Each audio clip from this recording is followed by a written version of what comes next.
In the wrestling world, the people are represented by two separate but unequally important groups. The wrestlers and bookers, who literally do all the hard work, and the fans, who endlessly nitpick and overanalyze everything they do. These are their stories.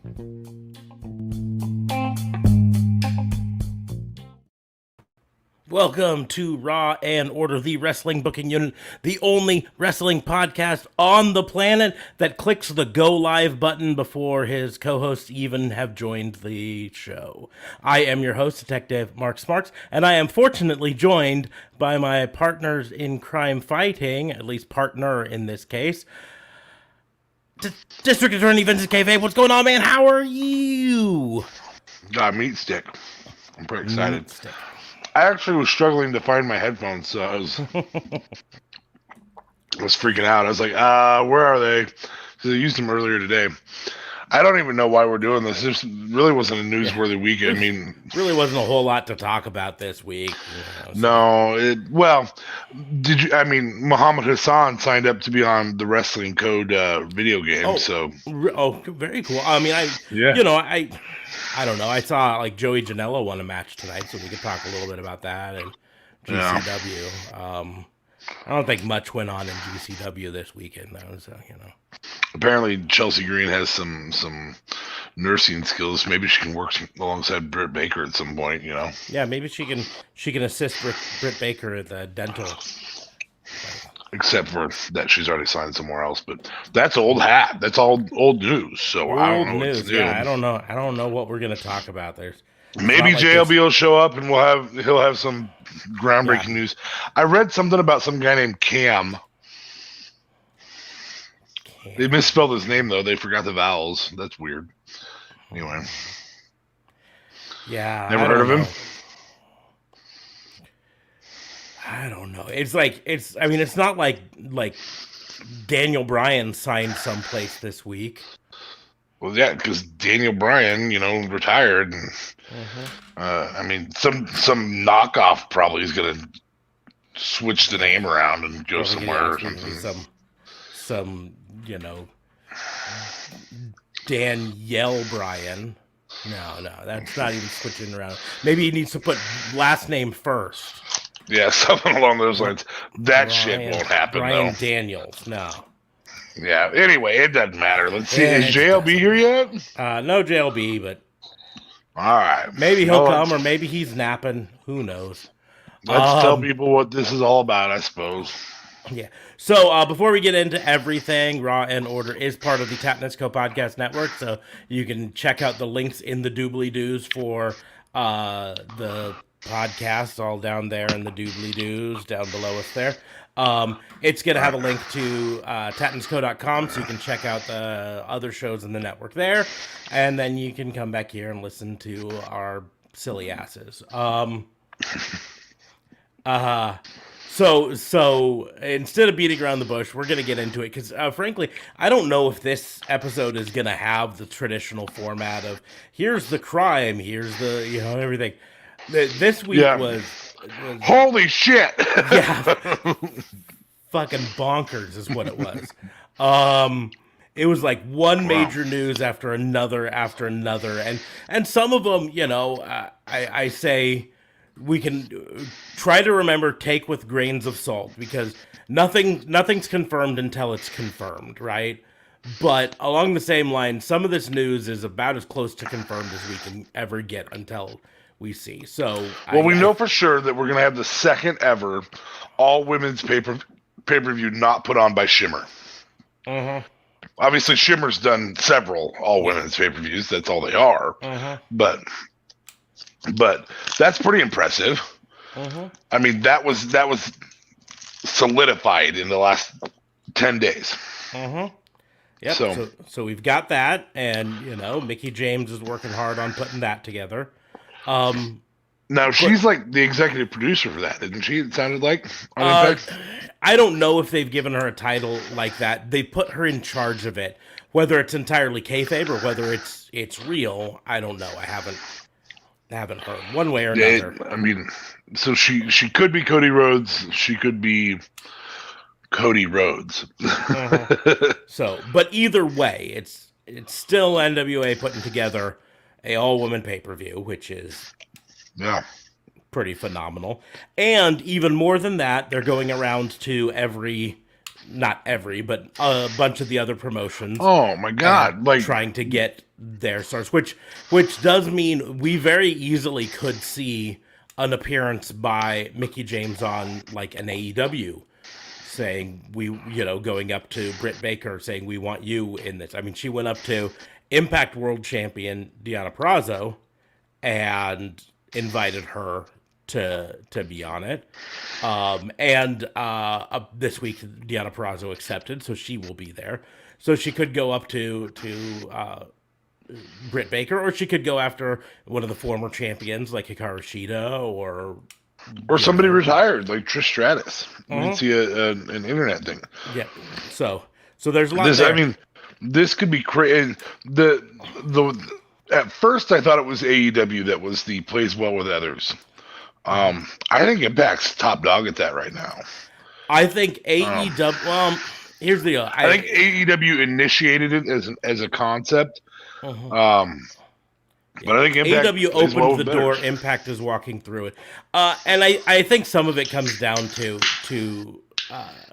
use a quote from, I think Jericho talked about it. Impact is the one that gains the most out of this sort of talent sharing, versus AEW, right? Yeah.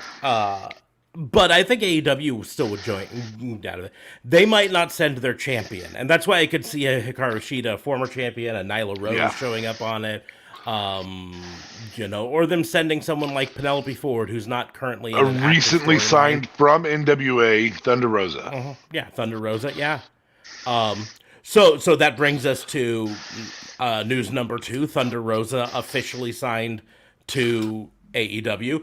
We kind of, I think, suspected that was going to happen months ago when she started showing up, despite the fact that they heavily, like Billy Corgan heavily implied that she was under contract through this year, 2021. Yeah. And she probably was. Reports have it that AEW actually came in and bought out her contract. Wow, I mean that's serious playing well with others. That's okay. Well, yeah. I mean, if you guys, and it could be part of why Mickie James was so readily available to NWA. So they had somebody to put a horse to put the titles on, or the division on. So we've got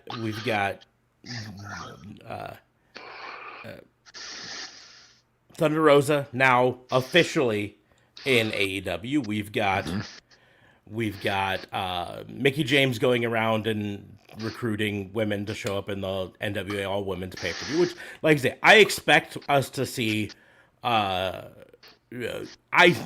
do expect us to see someone from AEW. Maybe not their champion, maybe not their big hosses, but someone from it.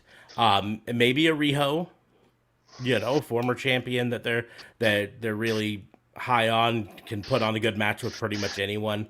You might see Yuka Sakazaki possibly. You could see Yumi or Emi Sakura.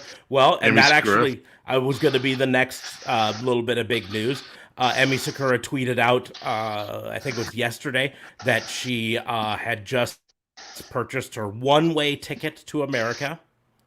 So she is flying over here in a more permanent basis, or at least indeterminate amount of time basis. So she'll be over here for the immediate future. And so she could be someone there. I mean, or Chris Statlander or someone like that could show up on, AEW has enough women and enough room for that to happen. Impact Wrestling, of course, like we said, is playing well with others, but also Ring of Honor by conjunction is playing well with others, because on Impact Wrestling we had Chelsea Green, who has been announced for Ring of Honor. Ring of Honor, yeah. But she's shown up, and she's going to be wrestling with Impact at least a few more times. Which opens she's just there to make sure that Matt doesn't kill himself. Boy, well, that dude's really got some work rate, huh? Yeah. He's gonna go to Kearney, Nebraska, a couple weeks. So that's cool. Yeah. Well, we assume he's gonna go to Kearney, Nebraska. Card subject to change. Well, this is Zelo Pro going to Kearney, so who knows? But it's more than a couple weeks. Yeah, a couple months. Sorry, September. End of September. That's our excitement personally. Da Fabe and I have tickets to go to a Zelo Pro show at our former hometown, 3 hours west of me. And an indiscriminate distance west of me, but it is west of me. And at that show, as advertised right now, Alex Shelley, who's I'm a big fan of, half of the Motor City Machine Guns, is going to be there. Dude, they haven't been together for years. You need to stop. They were together just last year in Impact. Okay, that's a year. They haven't been together for a year. You need to stop. Singular year. It's not going to happen again. I'm not going to stop. He's still technically signed to Impact. So the story goes... Chris Sabin's too cool for Alex Shelley. Well, the story goes, Alex Shelley, his job outside of wrestling is as a personal trainer, like a physical trainer, like physical therapy, right? And his schedule with physical therapy was making it really hard for him to continue to show up to Impact in Nashville when they were doing all their tapings there. So that's why he hasn't been on there for a while. And now Chris Sabin is in a feud with Moose and doesn't need Alex Shelley there. But Alex Shelley was always my favorite part of the Motor City Machine Guns. Yeah. And so I'm excited to see him there. Who else was on that card? I'm totally blanking right now. I was super excited for that card. Drama King Matt. Drama King Matt. Do you know who Drama King Matt is? Yeah, we just talked about him. Yeah. Because it could be Miro Day. It's not going to be Miro Day there. No. But it could be. Wait, I thought Drama King Matt was Matt Cardona. No. No, it's not. Okay. No, it's not. Drama King Matt is Aiden English. Oh, really? Yes. Cool. Who? It's Matt Day. Who is now appearing in Impact Wrestling with Matt Cardona. I think he signed. Yeah, he's well, I say appearing. He's at the current tapings that they just taped and that are airing over the next few weeks. So, okay.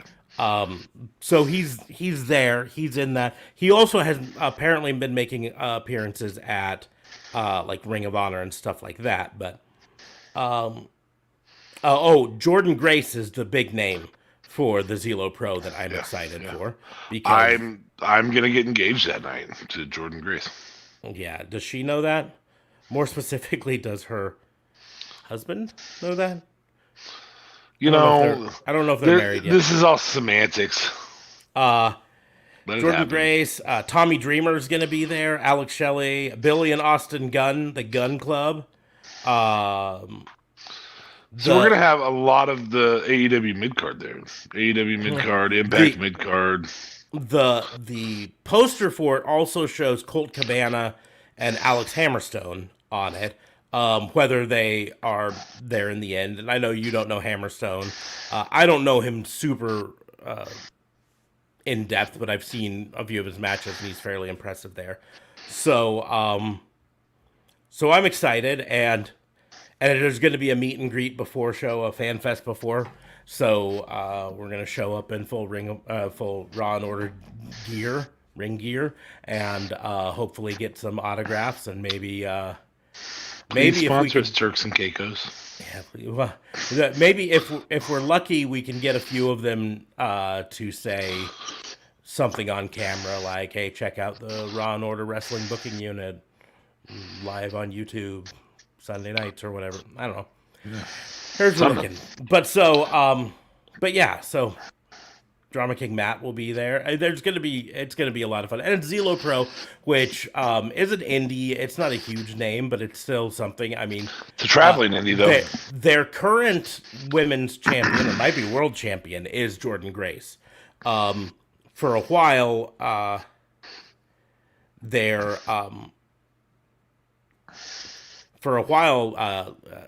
Kylie Ray was their champion. Also in the video game. I didn't care. I was looking for something obscure to start off tonight with. So, but it's boom, there it was. Out of Chicago. Now, Chelsea Green is wrestling at their event on August 1st. So, you know, maybe if she does good, maybe she yeah, it sure would be nice. Who are their current champions? Does it even say? No, they don't. Their website's not exactly the best, but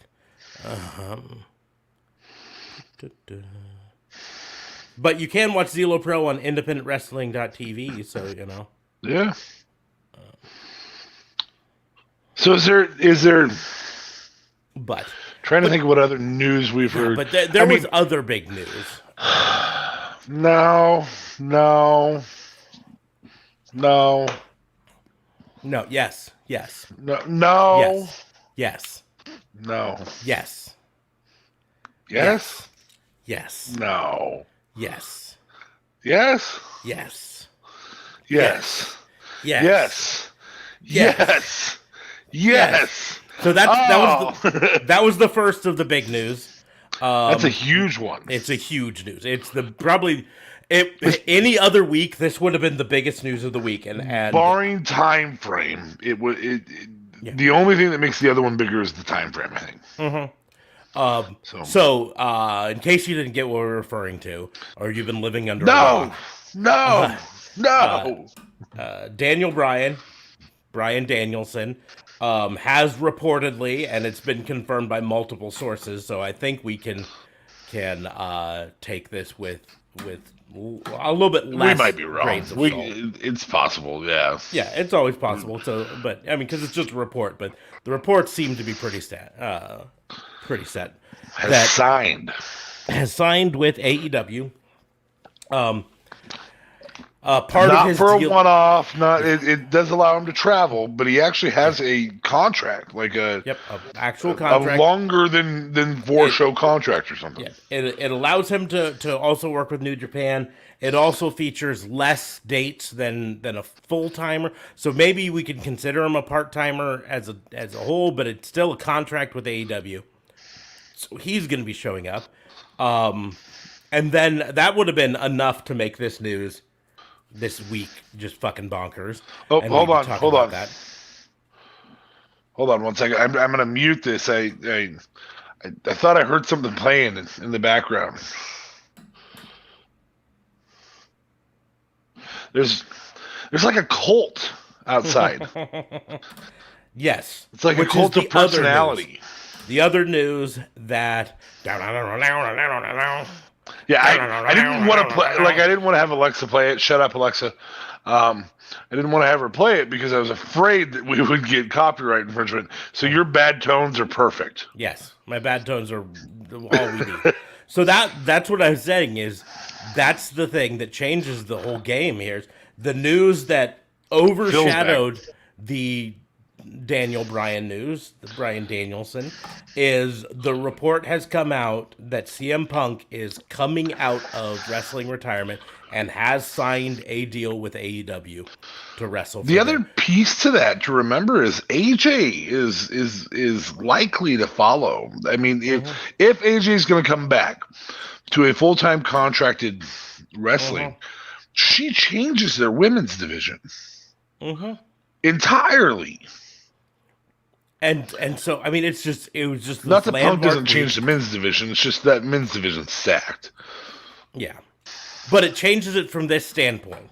CM Punk is we've said before, we've talked often about what would be the Lex Luger moment. What would be the Rick Rude moment, the moment that shocked fans with someone appearing so soon after or whatever. Daniel And this Bryan is was the literally biggest both of one, them. but the CM Punk is the other one. If you're a lapsed fan, a fan that watched WWE 5, 10 years ago, right, and no longer watches or whatever, CM Bryan Punk's a Danielson's a name, big and move. Bryan Danielson are names that you know and can bring you back into this, and that's really what AEW is doing. Reports also have it that WWE is looking to bring Braun Strowman back into the fold because when they heard that AEW had picked up Daniel Bryan and CM Punk, Bryan Danielson. Bryan Danielson. And call him by his actual name here. We can call Phil if you want. I'll call him whatever I want until he comes and asks me to very nicely to do something else. Yeah, or he just hits you with the running knees. Yeah. Well, I mean that's him asking nicely. Okay, just making sure. And he puts the label lock on me.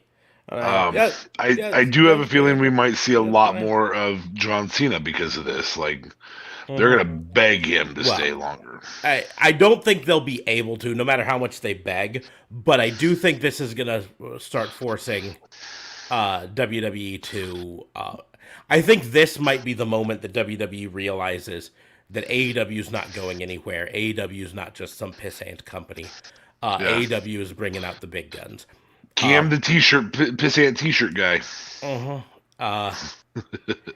Because I mean, these are both big names that bring in some lapsed fans. That bring in some. I mean, we thought it was big when Miro showed up. We thought it was big when any of the former WWE stars have shown up. But these are bigger than all of that. It's also really hard to fuck up these two. Like, they fucked up Miro. And Miro rebounded nicely, but the initial storyline was just shit. The initial storyline wasn't good, and I think a lot of that came down to timing. I think they were thinking the initial storyline would be a 1 or 2 month thing just to get them through the worst part of the pandemic, and then everything would be back to normal. And it turned into a 6 to 7 month thing because the pandemic was continuing. It was longer, yeah, and was longer, and so I think that kind of hurt them there. But Miro's back to where he should be, and I think it's. But yeah, with Daniel Bryan, Bryan Danielson, and CM Punk, you just bring them in, you let them be them, you let them wrestle their matches. And here's the thing: both of them have shown that they don't have a problem with losing, as long as it fits the storyline that's telling you. Those guys literally right now have 6 of the top 20 wrestlers in the world on that roster, which is really, really impressive. And I don't think you can say that about WWE. I think that WWE has, I think that they do have Adam Cole being misused, and that obviously is hurting them right now that they're misusing him. But I don't know that he would switch to the main roster. They obviously have Seth Rollins right now. And they have some serious pop guys, like Edge is getting good pops, as Roman. But WWE maybe has 4 of the top 20 of what most people would put in their top 20, like that would overlap and everything. There's a legitimate 6 of the top. We don't know where Phil's at, but we know Daniel Bryan still got it. I'm sorry, Bryan Danielson still has it. See, you get on me about it, and then you just go and do it. Well, shit, I fuck up too, bud. See, we're good. Yeah. We're good. So, and then that's brings us to the other. It's not as big news, but it is still kind of a holy shit news. In relation to AEW this week. Bringing in Nick fucking Gage to be the second challenge for Jericho. Just in case Jericho wanted to go out on a I'm dead note. Yeah. That also happens the same week that Nick Gage faced off against Matt Cardona in GCW Homecoming. And fucking won. A brutal deathmatch style. He was bloody afterwards, and what was really Matt Cardona through the entire build up to this match was really kind of top grade troll heel trolling, right?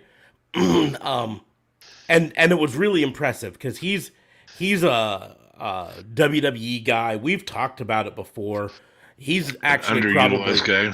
Well, underutilized, but also a WWE guy that is like really molded by WWE because he didn't spend a decade on the indies before he came in.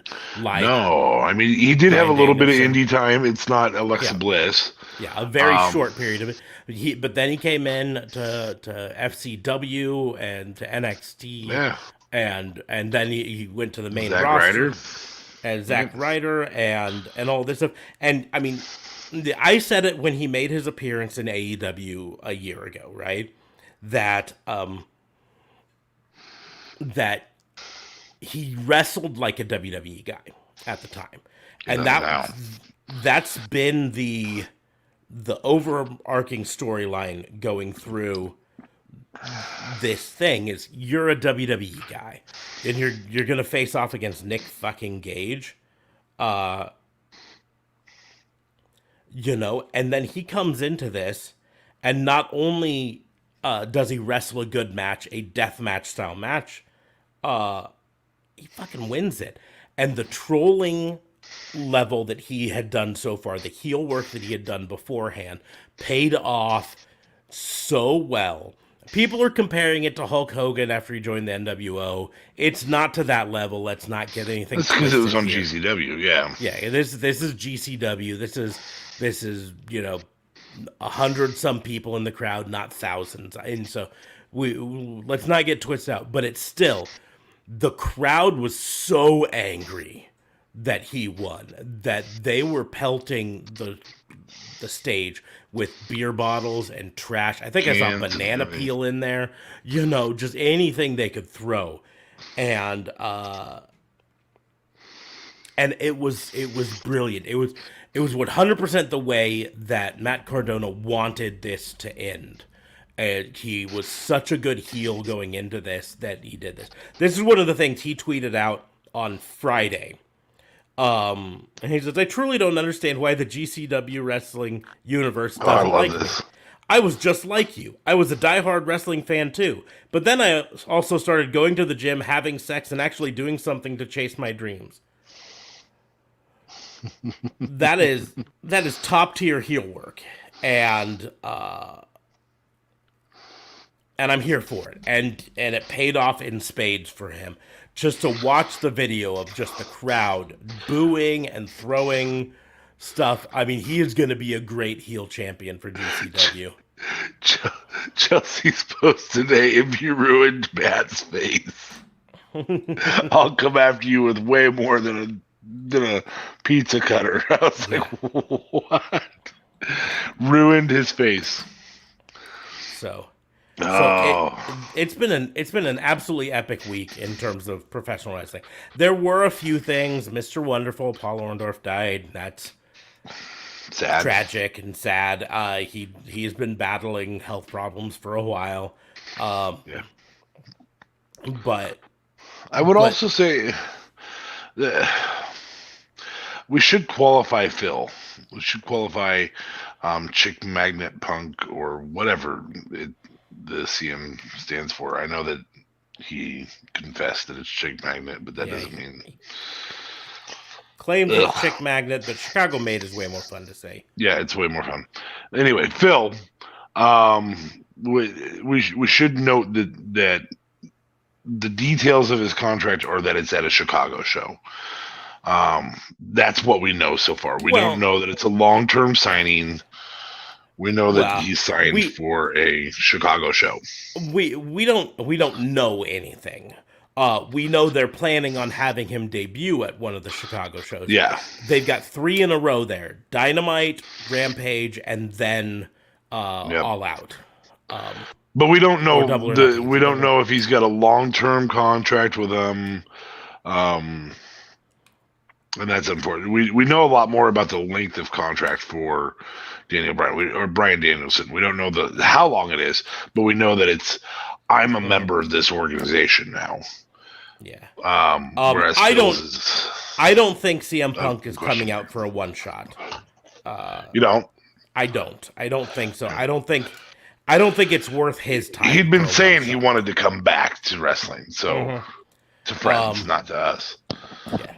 And that's what it comes down to is I don't think he comes back just for one. Now it may be a 1-year deal. It may be an X number of appearances, that is going to save him only for certain things or whatever. But it could be a certain number of matches deal. Mm-hmm. But it is I'm still as here. far as we know, a multiple date contract. But it's just crazy. This week has been, like I said, we can't really do a normal crimes report on this thing because all we can talk about right now is that, oh, and by the way, Lance Archer beats Jon Moxley in a death match on AEW Dynamite to win the NWJP, the IWGP, I should say, United States Championship. Also, that was crazy, the choke slam on the back of the chairs. Yes. It was a great match. It was probably, and I might get some heat from the crowd with this, it was probably the best Lance Archer match that I've seen yet in AEW. Harsh.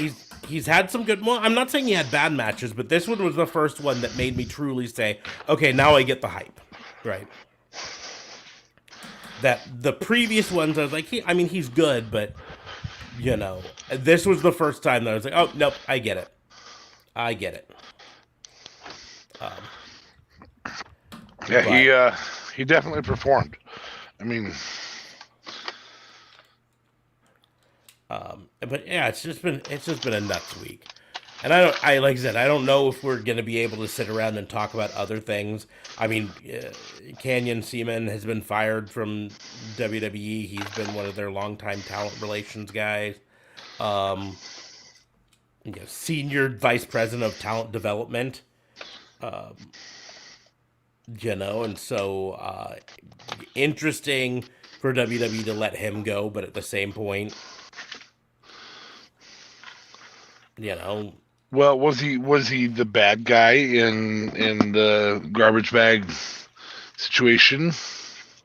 Or was he involved in that? He might have been. I can't remember. But if he wasn't fired immediately following that, then.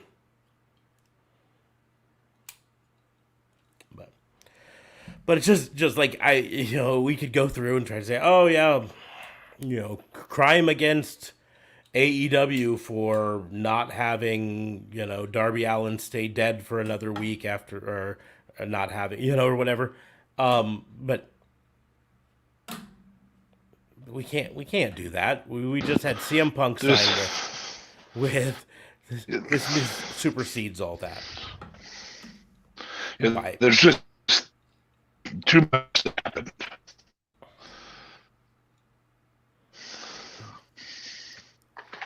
Crazy.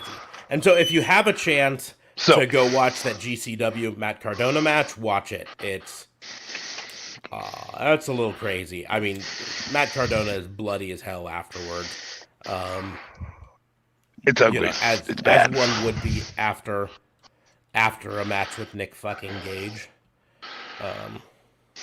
And lots of glass involved, and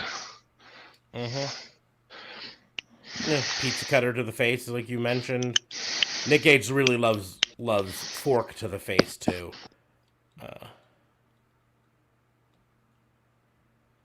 But it's just a crazy week. I mean, I literally don't know any other way to describe it. I mean, we're looking forward to how things go from here. we know that CM Punk and Bryan Danielson aren't going to appear tomorrow or Wednesday on Dynamite. There's a reasonable discussion to be had here, though. And that reasonable discussion has something to do with 400, what is that? Maybe 520 days roughly apart. You have one of the worst days in professional wrestling history, middle of a pandemic, 30 people fired, from definitely the big dog in professional wrestling at the time, to 520 days later, you have, the pissant t-shirt companies, all of these companies, conglomerating to create one of the best all around pushes for professional wrestling that we've seen in ages. Mm-hmm. So the same week that I watched WWE Raw, and I thought to myself, "Are you kidding me?" As they took Karrion Kross and turned him into a shit show, and that brings me to a little bit of other news that came out today. That whole Karrion Kross losing to Jeff Hardy's working out really great for them. Jeff Hardy tested positive for COVID and has to quarantine for 2 weeks. For real, I didn't know that. Yeah, for real. Just came out today. So now we're gonna have 2 weeks of, at best, Karrion Kross coming out on Raw and saying, "Jeff Hardy, you remember," with no response. Maybe a recorded response, possibly. But I doubt it, And so any feud that they had coming out of that is now suddenly cooled. Because they can't really do anything from it. And it's still, like we said before, effectively buried their entire NXT division. But, the reports have come out. Vince McMahon 100% views that as developmental. It's not equal to them. You're talking about a guy that devastated the guy you just had fight the Universal or the WWE champion. Mm-hmm. Yep. While he's wearing the NXT championship, that the first time he wore it, he took off the guy that just fought the WWE champion. And then you have him go up against Jeff Hardy, and you don't even give us a Doomsday Saito. Well, yeah, that's. I've been thinking about it a lot since we talked about it last, and that's part of what bugged me the most about that. Not that he lost, and not you even didn't even show off his moveset. Not even how he lost. I'm fine if you want to tell the storyline of Jeff Hardy winning by cheating. Or being smart enough for the right roll-up or anything like whatever. That. Yeah. No, but I mean, this was specifically by cheating, right? Yeah. If you want to tell that story, that's fine. Give Karrion Kross some offense for a while. Instead of it being a 1.5-minute long match, have it be a 5-minute long match with Karrion Kross dominating him for a bit, and then Jeff Hardy cheating to win, right? Because then that actually establishes Karrion Kross as a badass on the main roster. Still allows you to tell this storyline if you want to, but he's a badass. It also says why these guys are main roster. They find ways to win. Mm-hmm. Yep, the wily veteran is able to find a way to win. I get that and everything, but they didn't even give Karrion Kross any offense at all.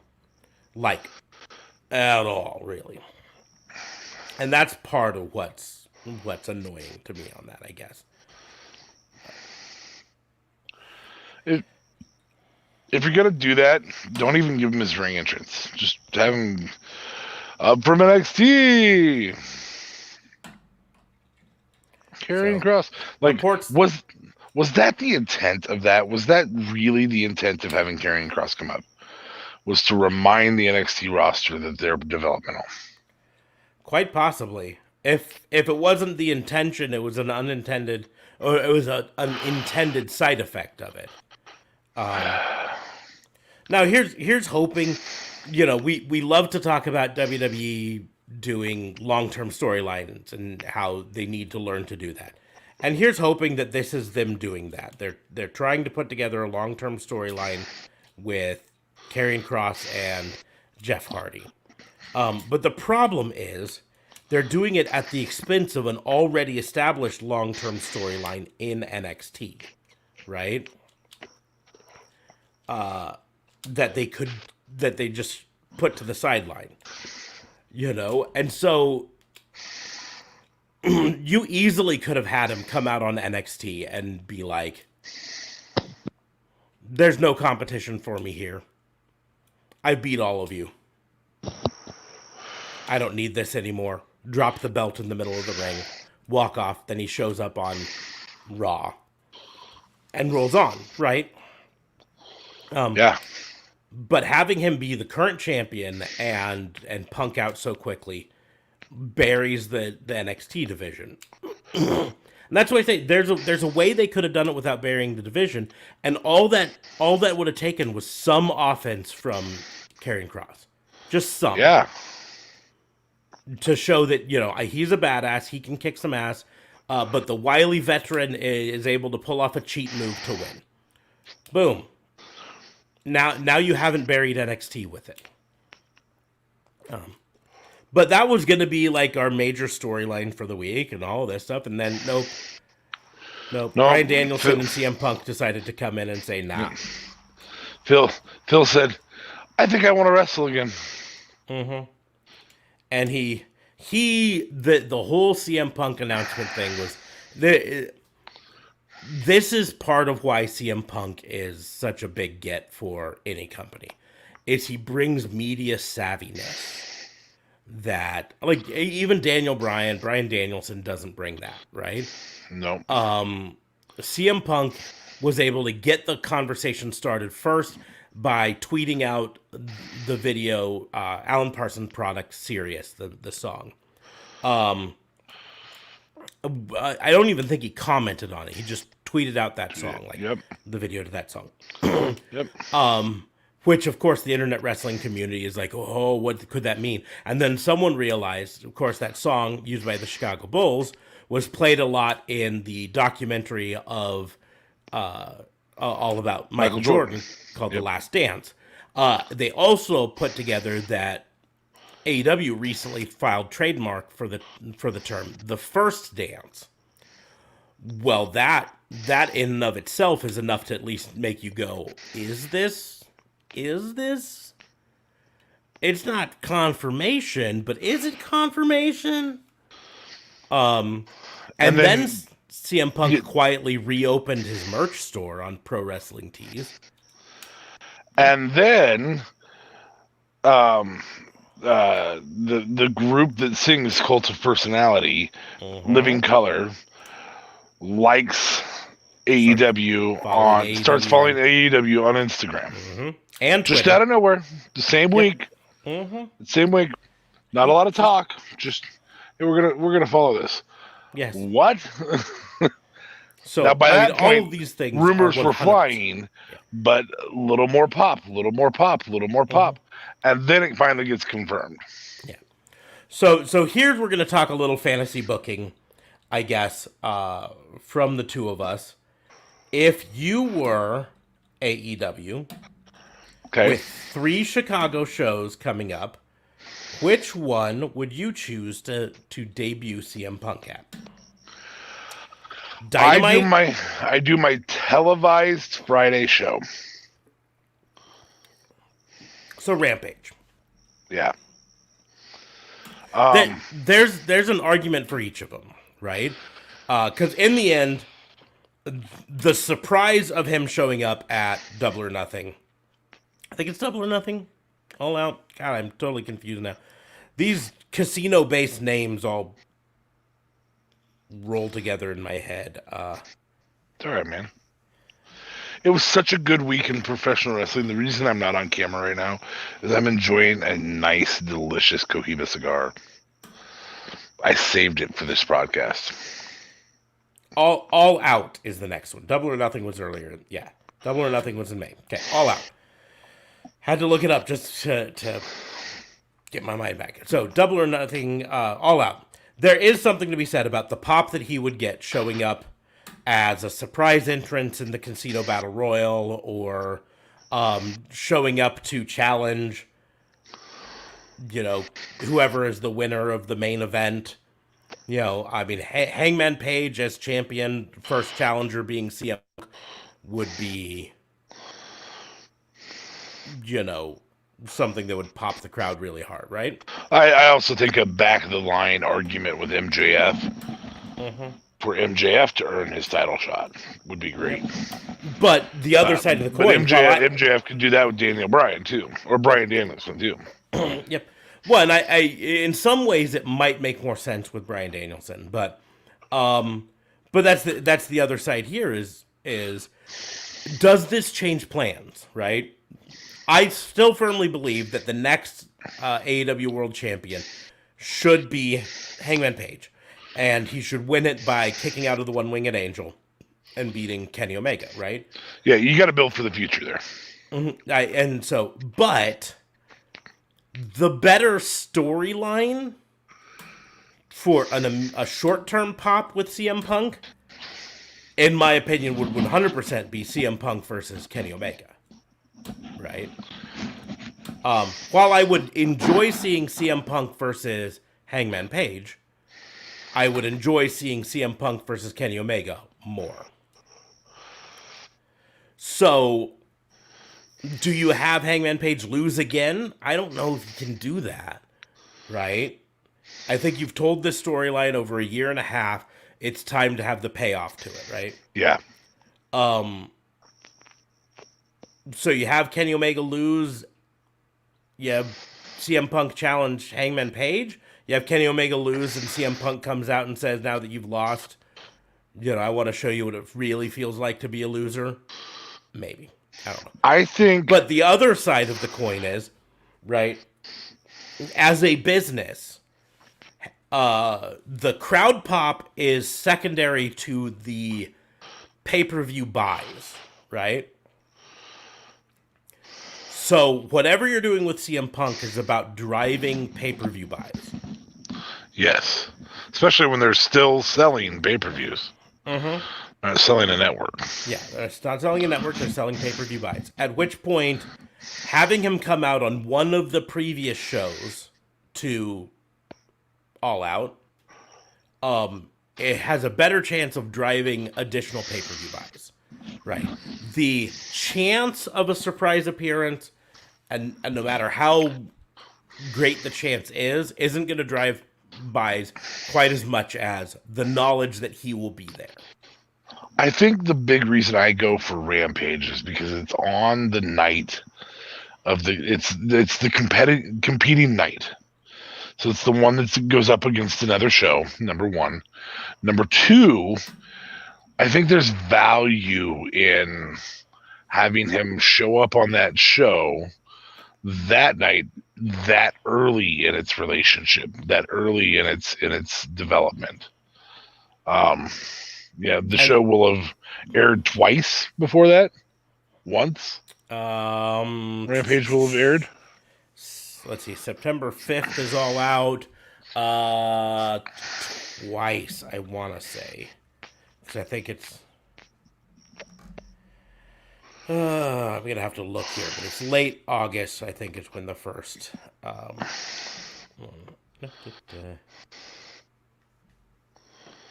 Let's find it here. AEW Rampage. Friday, August 13th is going to be the first episode. Okay. So, yeah. So it will have aired, 3 times before that. You can get your feet wet 2 times and then decide if you want to have him show up that night. Ramp it up on Wednesday that you've got a big show this Friday with a special guest here in Chicago. You could even have that be Bryan Danielson. I would hope he's introduced before then, but... Well, the original plan for Bryan Danielson, at least according to reports, was to not have him show up until September after the pay-per-view. But there have been reports now that since the news of the CM Punk signing has hit, because of course Bryan Danielson didn't know the CM Punk signing, nobody could know about it. Otherwise, it gets out way too soon, Way too right? fast. So once that hit, that he has contacted, and the chances of him debuting sooner might be greater now. Sometimes you got to know where your debut plays at in terms of he's savvy enough to know CM Punk's debut is bigger than his debut. Mm-hmm. He's confident enough to know that he's the better wrestler. So there are people who will confuse those two things. CM Punk's debut is much bigger than Bryan Danielson's debut. Mm-hmm. The other piece to that, and this is a fantasy booking thing, which one of those two do you put into MJF's 4? Because I could see either of those two doing I'll lay down for Jericho, but I'm going to prove I'm better than Jericho. Mm-hmm. And putting on that match and then rolling over and be like, okay, now that you tapped and the referee didn't see it, you can pin me. Yeah. And that's the fans deal. know. So to answer my question, I would probably have him show up on Dynamite rather than Rampage, and this is probably the biggest reason why. And maybe ratings will show different, but Dynamite has been averaging over 1 million viewers over this past few weeks, right? Rampage hasn't premiered yet. It's only a 1-hour show, and it doesn't directly compete with SmackDown. I think it airs immediately following SmackDown. Yeah. I think that's the plan, at least. But either way, I think the exposure of CM Punk showing up on Dynamite has a greater reach than him showing up on a 1-hour show on Friday night. Well, CM Punk's very good at cutting the promo that says, I'll have more for you on Friday. Mm-hmm. Now, that being said, if he shows up on Wednesday, he can still show up on Friday. So you can have him show up at both of those to hype the pay-per-view. Yep. But you can't have him show up Friday, have him premiere Friday, and then also show up Wednesday. That's not the way time works. You know? It's not? So, nope. I mean, you could, but it would have to be in a different city. In which case, why would you blow the pop? Because Chicago's where you have CM Punk. Yeah, Chicago is 100%. See, Bryan Danielson doesn't have that same city pop. He could maybe pull it off in Tacoma or Seattle. Maybe. They don't go to Spokane. That might work. Well, but he's not. It's also not a wrestling state. That's what I was going to bring city. You don't get like Chicago or Randy Orton in St. Louis, wrestling towns. You don't get John Cena in the New England area. You don't. That's on the West Coast. You're not going to get that. The closest you're going to get to that is Ray in San Diego. Mm-hmm. Yep. So and that's still not going to be that level of pop. Yeah. So because of that, that's why I would put him on Dynamite. I think there's a greater chance. Now, like, here's the thing. On Dynamite, you could have him come out, and then you could literally have him sit in the announcer's booth for the last half of the show. You know? Yeah.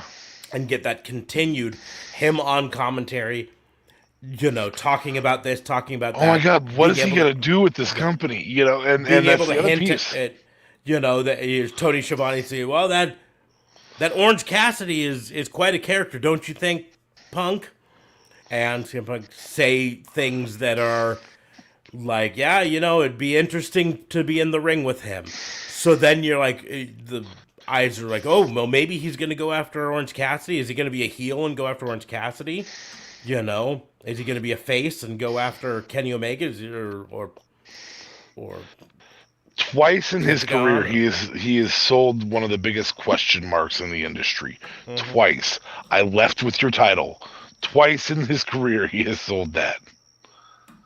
So it's a pretty big deal. So you have Miro have a match where he decimates someone, and you can have him teased. Maybe he's going to go after Miro, and if there's any person out there that I feel is a safe bet to be the one to take the championship off of Miro without making Miro look bad, it's Bryan Danielson and CM Punk. Yep. Well, and here's the other piece. If they and AEW has done a very good job of throwing some subtle fire, not so subtly lately. It's getting less and less subtle. But you can be like, I always wanted to face him when I worked for that pissant T-shirt company, and now maybe I would like to face him here. I don't know. Because in the end, like I said, it's about selling pay-per-view buys, but you don't have to sell that with definite CM Punk is going to face this person or going to challenge this person. But you could sell it with a bunch of question marks. You could really sell it with, I bet by Sunday people will know why I'm here. Yep. Maybe they'll get a clue on Friday. It's the outsider's concept, right? Scott Hall shows up and says, you'll figure it all out soon. We'll let you in on the plan soon. So this week has been just mind-boggling because of that.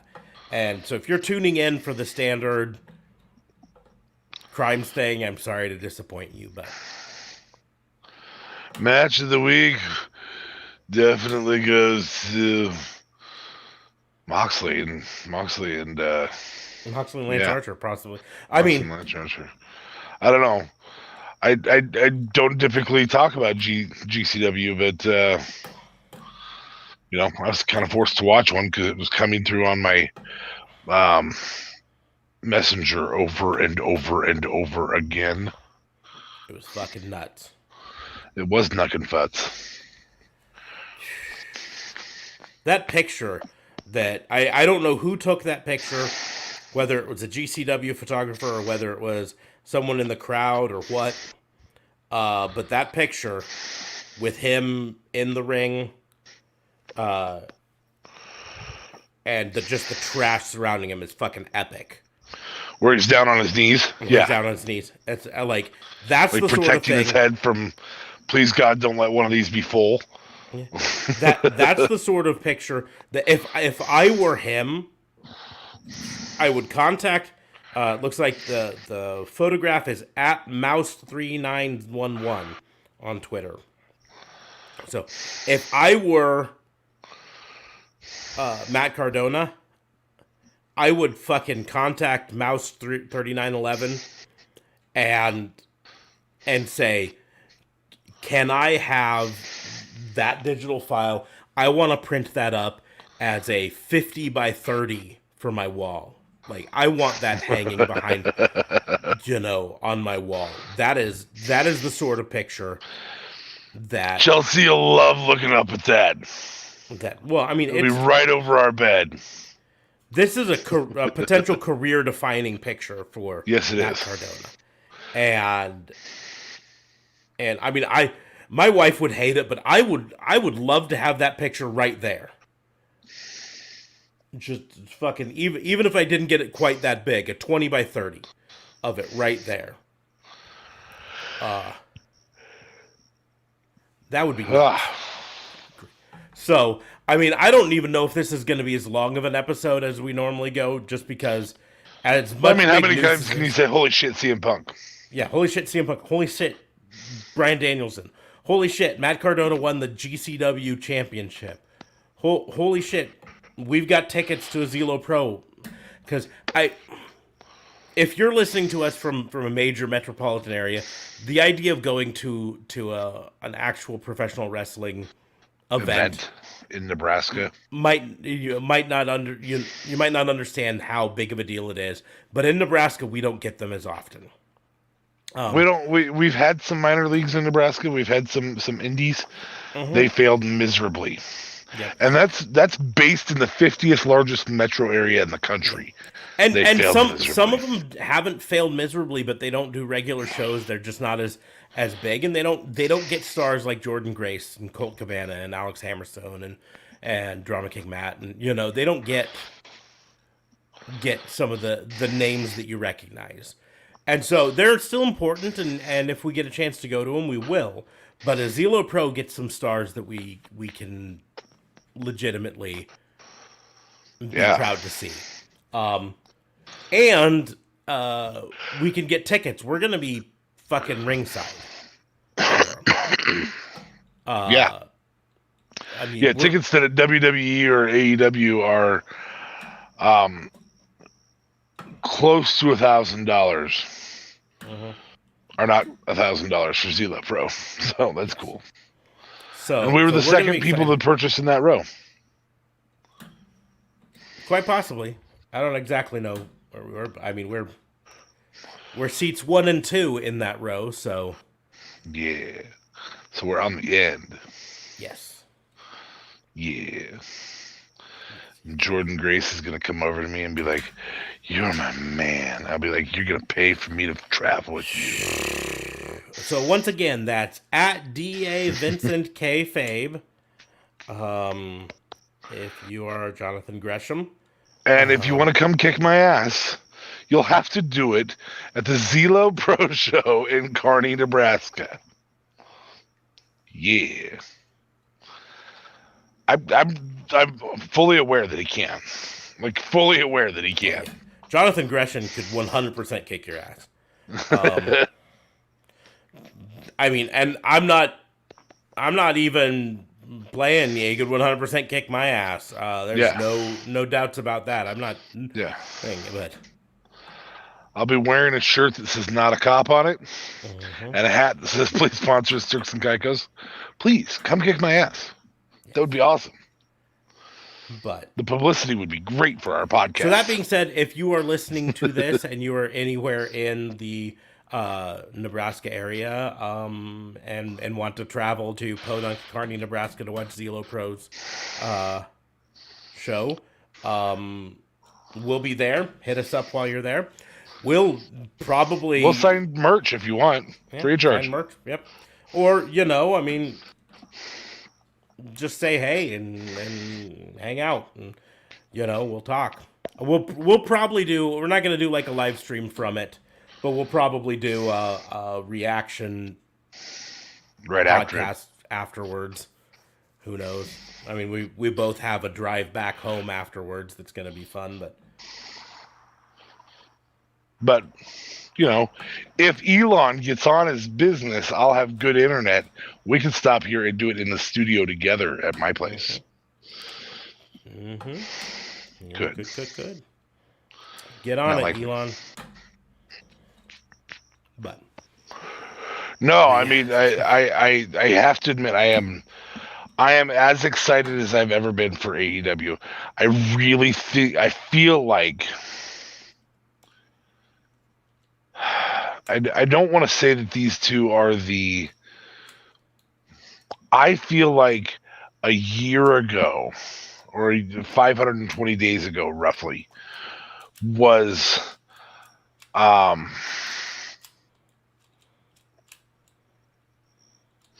the equivalent of Duke the Dumpster Drozy versus Whoopee Cushion, Doink the Clown being on Raw. mm-hmm. Like this is a year ago was Diesel world champion coming out to save a heel from another heel kicking his ass worse. In 95. That's what that was, because now we just got Scott Hall showing up. Mm-hmm. and that's the deal, is with this news coming out, even without CM Punk or Bryan Danielson showing up on AEW this week, I expect AEW's ratings to be higher. Oh, absolutely. Just from the talk about them I expect them to pull out all the stops. I've been having Nick fucking Gage on your show, and yes, I understand I'm cussing, but I do not think you can say the name Nick Gage without putting an F-bomb in there. Nick Gage versus right. John fucking Moxley for the first hardcore championship in AEW. That would be a fucking awesome. Special guest referee Joey Janela. There we go. Thank you.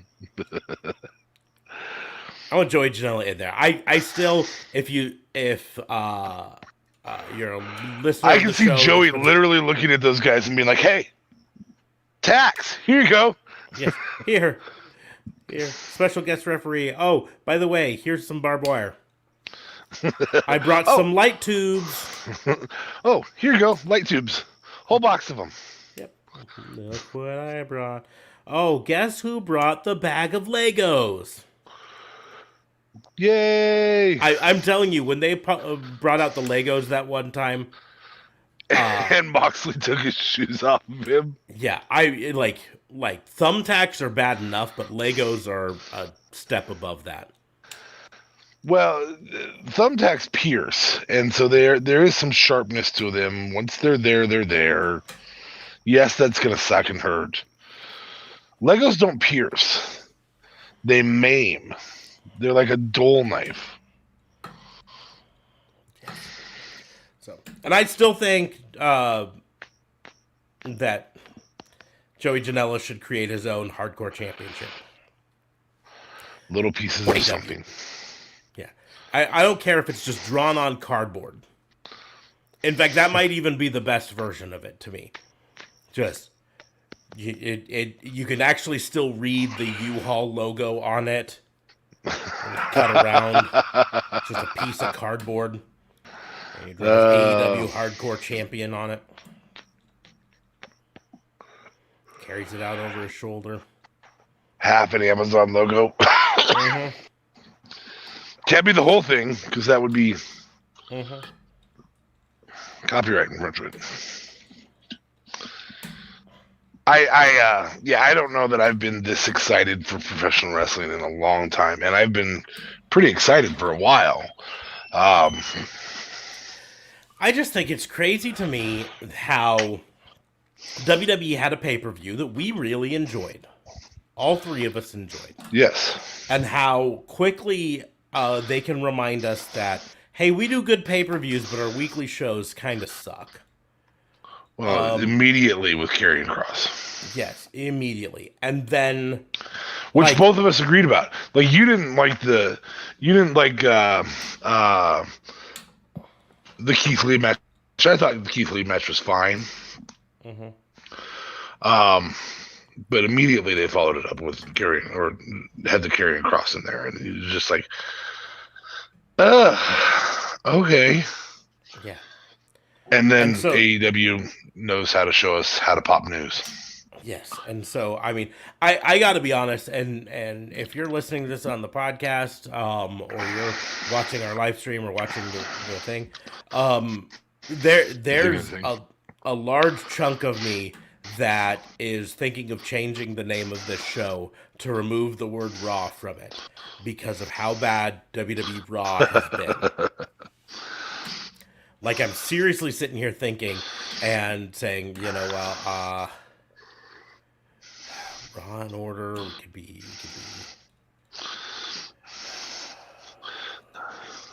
I could just go down to RAO. Rampage in Order. Rampage in Order. No, we could drop the Raw and Order and just be the wrestling booking unit, and not have Raw in it anymore. Raw sucks so much. But you have to go with what we're worldwide known as. I mean, we were the #1 wrestling podcast in South Korea on January 4th. Yes, on January 4th. But I think we'd survive. Are you sure? But I'm not ready to throw in the towel on Raw just yet. If they continue now, like they were this week. Here's the big thing. What happened shortly after, and I mean shortly, it was less than 6 months after um, the Hogan turn is WWE started changing its plans. Mm-hmm. There's a piece of me that's significantly excited to see Vince go, okay, well, Bach, I don't know how to fucking fight this. Let's just Trips. Everybody keeps talking about how great you do NXT. You fucking run it. Okay. Am I here? Am I gone? Nope, I'm here. Nope, I'm gone. Yeah, you got me over mess. And I don't want that. Yeah. So I don't want that. But I feel like we could see a better WWE product because of this. I feel like there's I mean, in the end, competition is what breeds the excellent. The competition brings it out. Either WWE will get better or it'll get worse, and AEW will capitalize on it and become the leader. Do I think WWE is going anywhere? No. I've said this before. WWE could literally not be profitable at a single show of theirs for the next 10 years and still be profitable as a company because of their sponsorships and their corporate deals, right? Yep. So they're not going anywhere. But WWE, Raw a month ago, got 1.4 million viewers. AEW got 1.1 this last week. On a Wednesday. On a Wednesday. They are within striking distance. And all it takes is WWE continuing to be bad and AEW continuing to be good, and suddenly those numbers flip-flop. WWE will always they've got about 1 million viewers that are going to show up to every show. Yeah, I mean, their low point was 970, is that right? Something like that, yeah. And, so that was what AEW was averaging for quite some time. Mm-hmm. And then they broke the million mark when NXT moved. Well, they'd broken the million mark several times, but they broke the 1.1 when NXT moved, and it looks like there was only 100,000 swing watchers. Like, because NXT didn't go down significantly moving to Tuesday. Well, and AEW picked up another 100,000. 100 to 200,000. Yeah, somewhere around there. That's an incredibly low number. I mean, we will see significantly more watchers on AEW with Bryan Danielson and CM Punk. Yeah. So this is a crime-worthy podcast, though. I feel like there's one crime to throw out, and that's fuck you, fucking Marks, man. I cannot believe the number of people who were just blowing up. Oh, that sellout. Vince has done so much to make you. Yeah. Like, he tried burying him 3 times. He tried burying him 3 times. Legitimately only gave him a championship out of spite, you know? Yeah, this is from a non-Bryan Danielson fan. I'm not a big Daniel Bryan fan. On top of it, WWE didn't give Bryan Danielson anything. Bryan Danielson was at the top of his career in the indies, right? He came to WWE because he thought that could be the next step in his career, right? He got fired for choking out Joey. Yeah. But in the end, in the end, you know, it doesn't matter what corporation you're at, right? You're the top DA in your field in the town that you're in right now, right? Or maybe you're not, right? You get a job offer to be the top DA for a bigger town or a smaller town with the same pay, but more room to move, more potential for your growth in the long run. You take the opportunity that comes in front of you, right? Yeah. Right? It doesn't matter if I get offered a job. I guess the easiest way to say this is, in America today, there's no such thing as corporate loyalty. Your business that you work for, your employer, will likely not be loyal to you, so you do not owe them your loyalty, grand scheme of things, right? That's not saying treat your employer like crap, but that's just saying understand that WWE had no problem with the concept of dropping Daniel Bryan, right? No. If the numbers in their bean counter said we would make more money without Daniel Bryan than with him, they would have dropped him like a hot potato. Right? And they did to Matt Cardona, to Braun Strowman, to Lots of people. lots of people. I mean, there are too many for me to name. To Aiden English, aka Drama King Matt, to Andrade. He asked for his release, but WWE said, Okay. yeah, okay, you can go. To Cody Rhodes, To people they let go and brought back. Yeah. Zelina Vegas and the Drake Mavericks, the right? Samoa Joe's. Samoa Joe's. The bean counters said you are less valuable to us here than we're paying you, so we're going to cut you, right? And just understanding in corporate America that that's every business. If they decide that you bring less value to the company than they put into you, they don't have loyalty to you. So you need to value yourself. And if you feel that you can have more success at another company, then you do it. And this is talking, I did this and in the end it didn't work out for me. I was working at one place. I thought moving to another place might improve my situation. It turned out to not, right?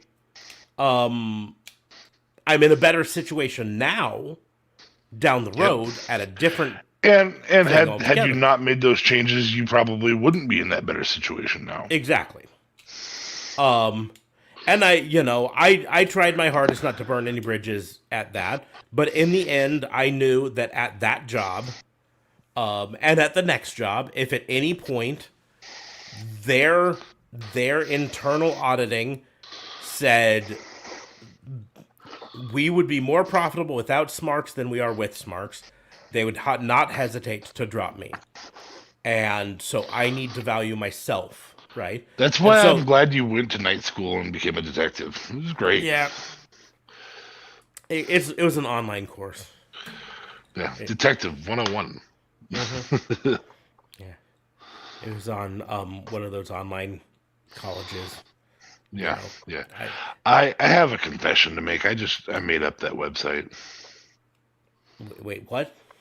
Yeah.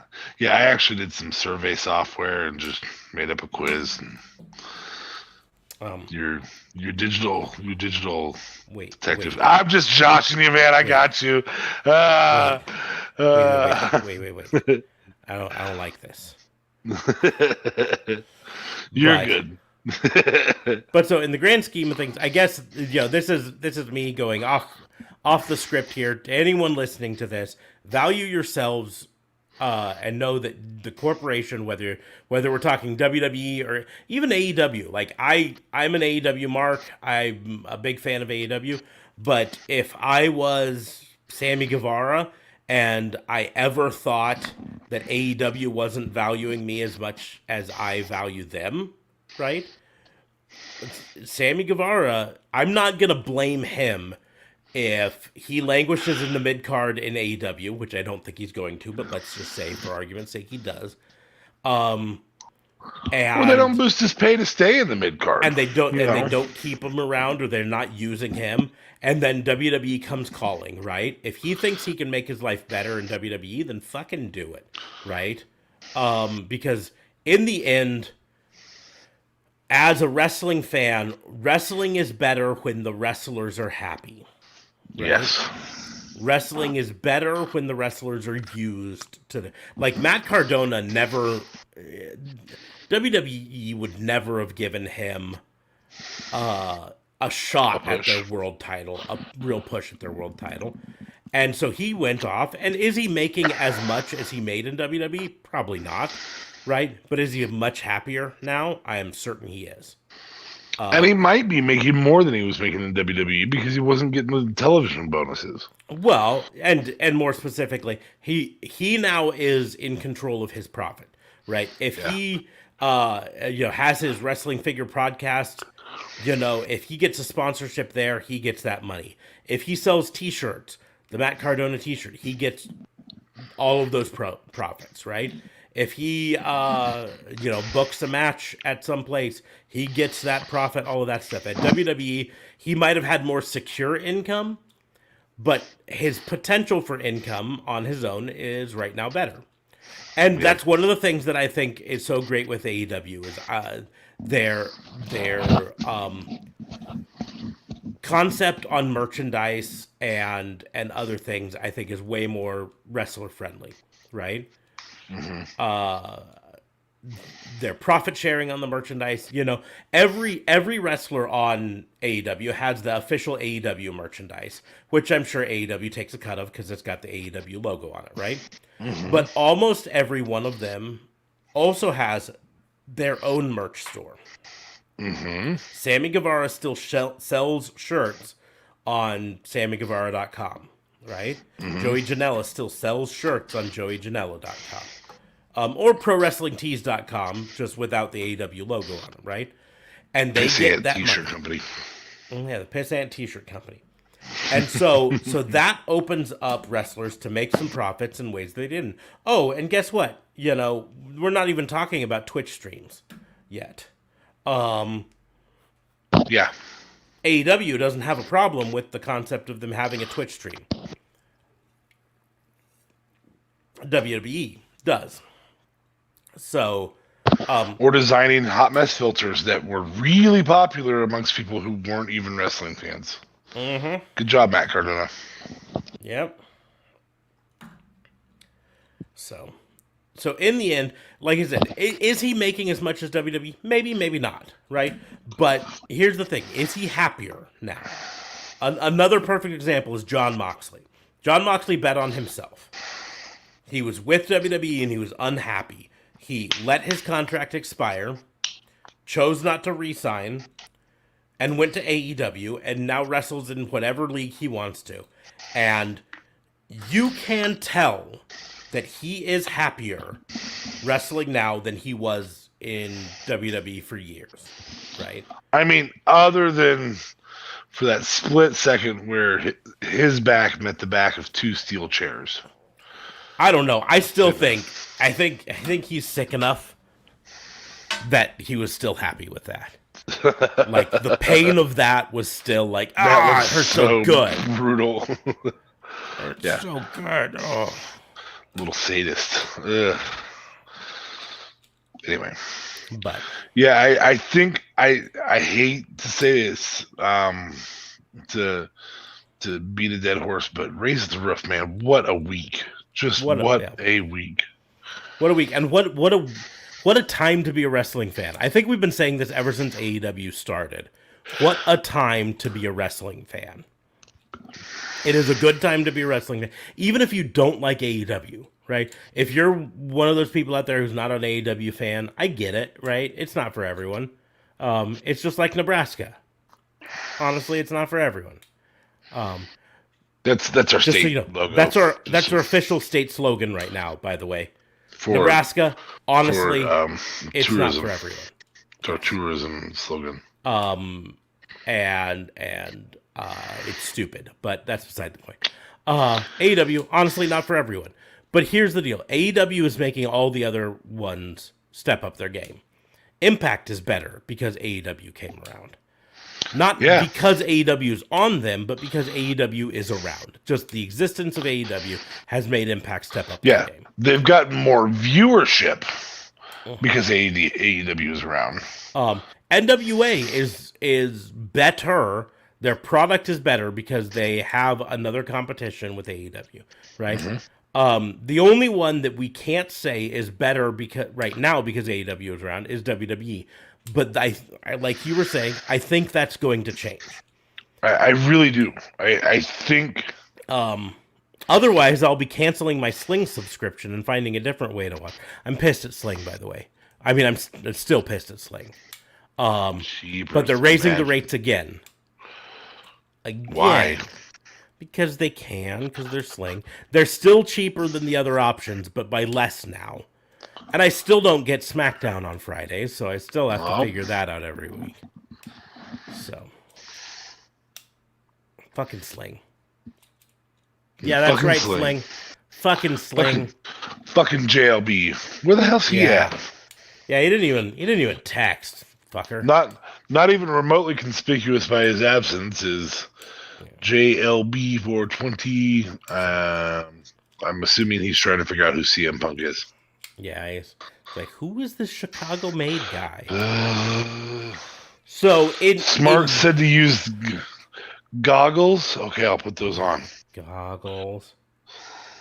Duck, duck, go. I don't know what a children's game is, but duck, duck, duck, duck, duck, goose. So here, I'm going to go a little bit off script here and talk about something that we haven't discussed outside of this, but it's something that went through my mind a bit earlier. Okay. So we've been doing these live streams now for a couple months now, right? Okay. Which means we're establishing our YouTube presence a little bit more. Sure. But not as much. I found out something, though, recently, that YouTube's algorithm and recommendation engine does not weigh live streams in it.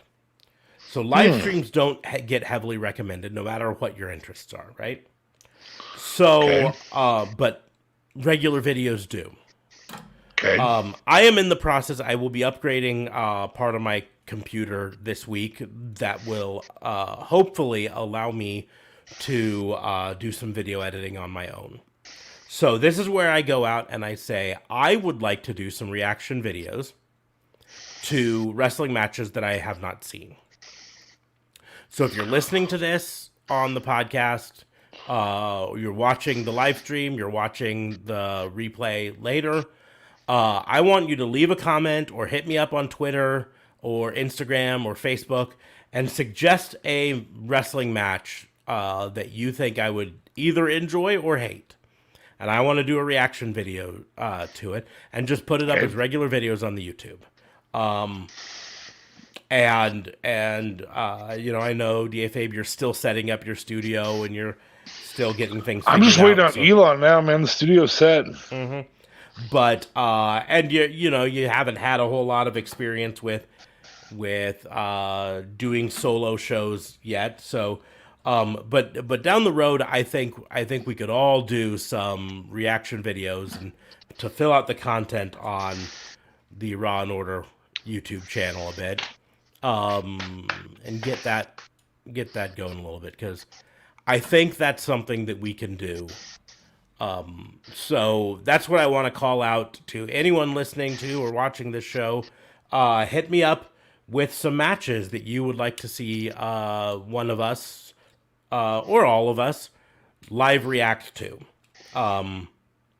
Or, you know, I mean, not live, but react to and post up. So these are the ones, the crazy matches are going to be the ones that I want to see. So let us know on that, and hopefully we can get some of those put up. But like I said before, I don't know how many times we can say, holy shit, this week was epic. Holy shit.